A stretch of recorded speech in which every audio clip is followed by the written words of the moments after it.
Virus ni pun kita telah belajar dalam tempoh setahun, virus ni akan mati kalau dia tak jumpa host yang baru ataupun tak menjangkiti orang yang baru. Kalau kita boleh kawal ataupun putuskan rantaian jangkitan dalam tempoh 2 minggu, virus tu akan mati. Iaitu dia di badan kita pun 7 hari.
Assalamualaikum warahmatullahi wabarakatuh. Nama saya Muhammad Hafiz Safwan bin Muhammad Saufi.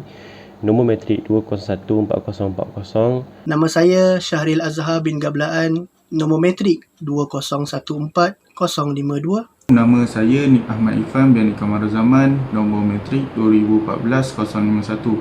Kelas IS14 2B. Nama saya Syed Muhammad Nazrin bin Syed Ahmad Zulfa. Nombor matriks 2014037. Nama saya Ahmad Ilham bin Zamri. Nombor matrik 2014034. Pengenalan COVID-19. Sejak kebelakangan ini, dunia telah dikejutkan dengan kehadiran satu wabak yang amat membimbangkan, iaitu COVID-19 ataupun ia dikenali sebagai coronavirus. Coronavirus ini adalah penyakit yang berjangkit melalui titisan pernafasan daripada batuk dan bersin. Wabak ini dikesan pada pertengahan bulan Disember 2019 di Bandaraya Wuhan, Hubei, China. Lebih daripada 109 juta disahkan dan banyaknya kematian disebabkan COVID-19. Antara simptom-simptom COVID-19 ialah batuk, sakit tekak, demam, sakit kepala, cirit-birit, sakit otot atau sendi, keletihan dan hilangnya deria, bau dan rasa. Wabak ini diiktiraf sebagai pandemik oleh Pertubuhan Kesihatan WHO pada 11 Mac 2020. Kesan terhadap COVID-19. Kesan yang pertama ialah perniagaan dalam sektor seperti perniagaan, hospitality dan perisyutan adalah yang paling teruk terjejas kerana adanya perintah kawalan pergerakan, maka diarahkan untuk ditutup. Kesan yang kedua ialah sektor perhotelan di Malaysia pun berdepan dengan kerugian yang besar kerana ianya juga ditutup. Kesan yang ketiga ialah disebabkan Malaysia ini terkenal dengan pengeluaran kelapa sawit dan getah lagi-lagi di Asia Tenggara, tetapi bila berlakunya COVID-19 ini, maka pengeluaran akan berkurangan dan akan berlakunya kejatuhan harga seperti minyak masak, minyak mentah dan getah. Kesan yang keempat ialah KWSP, PNB, KWAP dan Khazanah juga mengalami kerugian yang amat besar di Malaysia ini. Kesan yang kelima ialah pelancongan dan perkhidmatan mengalami kerugian yang besar kerana tiada pelancongan dari luar dan dalam negara menyebabkan hilangnya sumber pendapatan utama bagi sektor ini.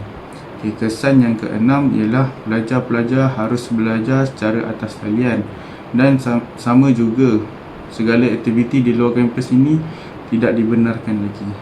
Kesan yang ketujuh ialah masyarakat mula berasa murung dan tidak tentu arah kerana berlakunya perubahan sosial secara mengejut dan diperintahkan untuk berkurung di dalam rumah dan tak boleh keluar ke mana-mana. Dan akhir sekali, ramai yang hilang pekerja kerana dibuang akibat sebuah syarikat itu telah merosot ataupun menurun. So sewaktu PKP yang dilaksanakan, kita perhatikan antara usahawan yang terkesan adalah mereka dalam industri perkahwinan.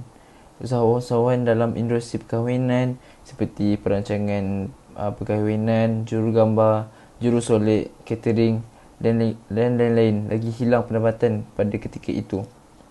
Kini usahawan dalam industri perkahwinan juga masih terjejas jika PKP dilaksanakan di satu tempat.